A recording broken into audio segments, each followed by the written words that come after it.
বিশ্বনবী বলেন, আল্লাহর কাছে এই 10 দিনের নেক আমল অনেক বেশি প্রিয়, অনেক বেশি প্রিয়। এই 10 দিন 10 রাতে নেক আমল কেমনে করবে? দিনে রোজা রাখবে, রাতে ইবাদত করবে। কি করবে? জোরে বলেন। দিনে রোজা রাখবে, রাতে নেক আমল করবে, রাত্রে ইবাদত করবে, নফল নামাজ পড়বে, এইভাবে আমল করবে। রাসূলুল্লাহ বলেন, কুল্লু ইয়াউম সিয়ামু কুল্লি ইয়াউমিন মিনহা বিসিয়ামি সানাতিন ইয়াদিলু সিয়ামু কুল্লি ইয়াউমিন মিনহা বিসিয়ামি সানাতিন ওয়া ইয়াদিলু কিয়ামু কুল্লি ইয়াউমিন মিনহা বিকিয়ামি লাইলাতিল কদর। একদিন রোজা রাখলে এক বৎসর রোজা রাখার সব। কয় বছর? এই 10টা দিন, 10 তারিখে তো ঈদ, সেই দিন তো আর রোজা রাখবো না। 9 তারিখ পর্যন্ত এক একটা রোজা রাখলে এক বৎসর রোজা রাখার সব। আর এক একটা রাতের নেক আমল সবে কদরের নেক আমলের মতো। বলেন, রমজানের শেষ দশকে কত কষ্ট করে সবে কদর পাইছি, তাও বেজোর রাত্রে সবে কদর কিনা সেটাও নিশ্চিত ছিলাম না, সবে কদরের তালাশ করেছি। আর এখন এই জিলহজ মাসের প্রথম দশকের প্রতিটা রাত সবে কদরের সময় ইবাদত করবো ইনশাআল্লাহ। প্রতিদিন রোজা এক বছরের রোজার সমান, প্রতিটা রাতের ইবাদত সবে কদরের ইবাদতের সমান। এটা গেল এক হাদিস। বাইহাকি শরীফে আরেকটু বাড়ানো আছে, কুল্লু ইয়াউমিন আলফুন ওয়া ইয়াউমু আরাফাতা আশারাতু আলাফ।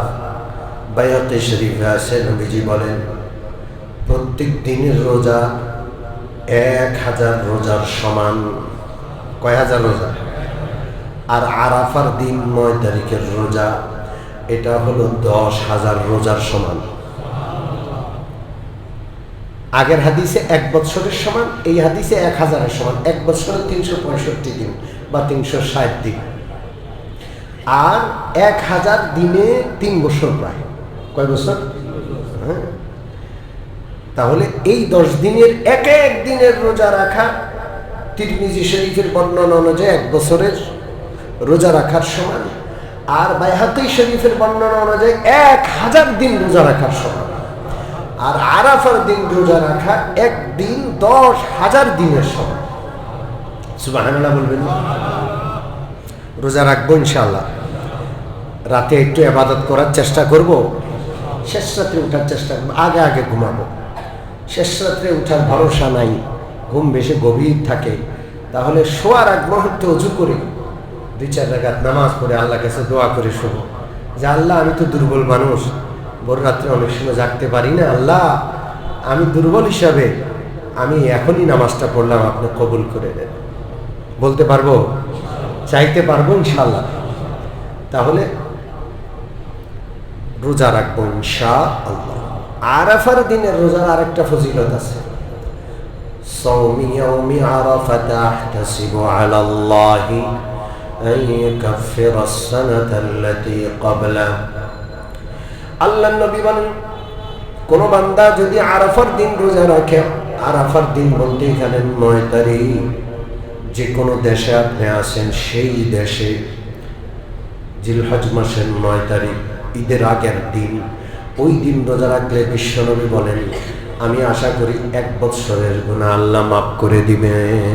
বিগত 1 বছরের গুনাহ আল্লাহ মাফ করে দিবেন। সুবহানাল্লাহ। আমাদের মাপ দরকার আছে না নাই? গুনাহের শেষ আছে। আমি জানি যে আমার কি অবস্থা, আমার আল্লাহ আমার চেয়েও ভালো জানেন। আমাদের ক্ষমার খুব দরকার। এই জন্য আমরা আরাফার দিনটা অন্তত রোজা রাখার চেষ্টা করব ইনশাআল্লাহ। এই দশকের আরেকটা আমল আছে, কি আমল? এই হাদিসটা আছে আবু দাউদ এবং নাসাই শরীফে। হযরত আব্দুল্লাহ ইবনে আমর ইবনে আল-আস রাদিয়াল্লাহু তাআলা আনহু বলেন, আল্লাহর রাসূল বলেন, উমিরতু বিয়াউমিল আযহা জাআলাহু আল্লাহু ঈদান লিহাদিহিল উম্মাহ আল্লাহ নবী বলেন, আল্লাহ তাআলা ঈদুল আজহার হুকুম করেছেন, কোরবানি করতে আল্লাহ নির্দেশ দিয়েছেন, এবং কোরবানির দিনটাকে আল্লাহ তাআলা এই উম্মতের জন্য ঈদ করে দিয়েছেন। কোরবানির নির্দেশ, কোরবানির দিনটা ঈদ। একজন গরীব সাহাবী আছেন ওই মজলিসে, তিনি বললেন, ইয়া রাসূলুল্লাহ ফাইল্লাম আজিদ ইল্লা মানিহাতান উনসা, ওগো নবীজি, কোরবানির মতো পশু তো আমার নাই, আমি গরিব মানুষ, তবে আমার কাছে মানিহা আছে, মানিহা দিয়া কোরবানি করলে হবে কিনা? মানিহা কাকে বলে? আরবরা বড় দানশীল, আমাদের মধ্যে কৃপণতা বেশি। আমরা তো 200 বছর গোলামি করছি, কথা বুঝেন না? আমাদের বাপ দাদা কয়শো বছর গোলামি করছে? 200 বছর ইংরেজরা আমাদেরকে গোলাম বানায় রাখছে, আমাদেরকে শোষণ করে আমাদেরকে গরিব বানায় রাখছে 200 বছর। সেটার প্রভাব আমাদের মধ্যে আছে। এই যে এত দুর্নীতি, এত চুরি, আমাদের মধ্যে ভালো মানুষ যেন নাই, যেই পদে বসে সেই চোর হয়ে যায়। ঠিক কি ঠিক না? এটা রক্তের একটা প্রভাব আছে। তো বলছিলাম, আরবরা স্বভাবগতভাবে বড় দানশীল, সারা বছর উট পালন করে, উটনি লালন করে। যখন উটনির বাচ্চা পেটে আসে, বাচ্চাটা বিয়ায়, এখন দুধ দেওয়ার সময় কৃষকের কি খুশি যে এখন আমার ঘরে দুধ হবে, দুধ আসবে, এতদিন পালছি তো দুধের জন্য। আরবরা এই দুধের উটনিটাকে গরিব প্রতিবেশীকে দিয়ে দেয় যে তুমি দুধ খাইবা, যখন দুধ শেষ হবে উটনিটা বাচ্চাটা আবার আমারে দিয়ে দিবা। দেখছেন অবস্থা? আমাদের দেশের কোনো কৃষক এটা কল্পনা করবে যে সারা বছর পাইলা, যখন বাচ্চা দিয়ে এলো এখন বাচ্চা দিয়ে দিব, গরু দিয়ে দিব, গাভী দিয়ে দিব দুধ খাওয়ার লাইগা? এত বড় মন আমাদের হয় না, আরবদের হয়।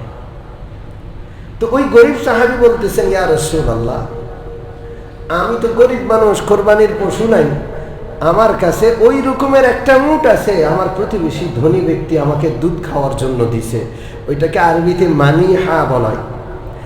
নবী, এত সওয়াবের কাজ, অতএব আমার কাছে যে মানিহা উটনিটা আছে দুধ খাওয়ার জন্য দিছে, ওইটা কি জবাই করে দিব? আরেকজন একটা জবাই করলে হবে? জোরে কর।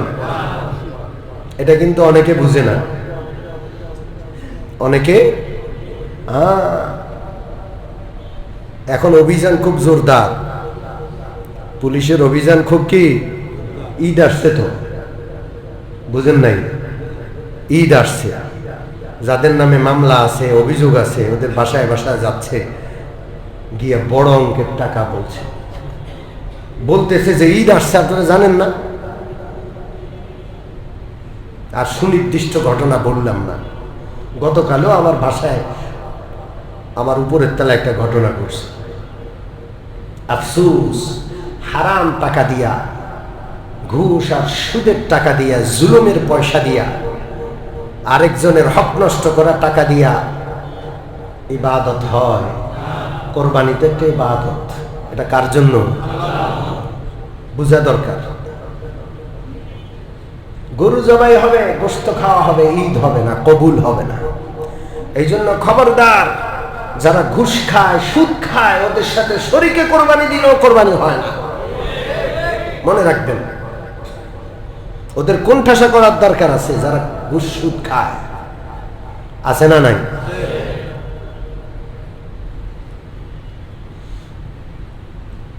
আসেন আসেন কোথায় আসে।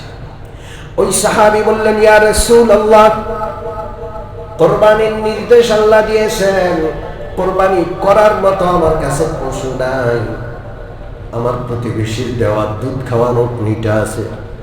ওগো নবীজি, আমি কি উটনিটা জবাই করে দিব? আল্লাহ রাসূল বললেন, না, আরেকজন একটা করা যাবে না। তো কি করবা? ওয়ালাকিন খুয শারাকা ওয়া আযফারাকা ওয়া তাকুসসা শারিবাকা ওয়া তাহলুকা আনাতাকা ফাযালিকা তামামু উযহিয়াতিকা ইনদাল্লাহ। তুমি গরিব মানুষ, তুমি জিলহজ মাসের চাঁদ ওঠার আগে তোমার চুল কাটো, নখ কাটো, মুছগুলো ছোট করো, তোমার অবাঞ্ছিত লোমগুলো পরিষ্কার করো। এই 10 দিন আর কাটবা না, 9 দিন।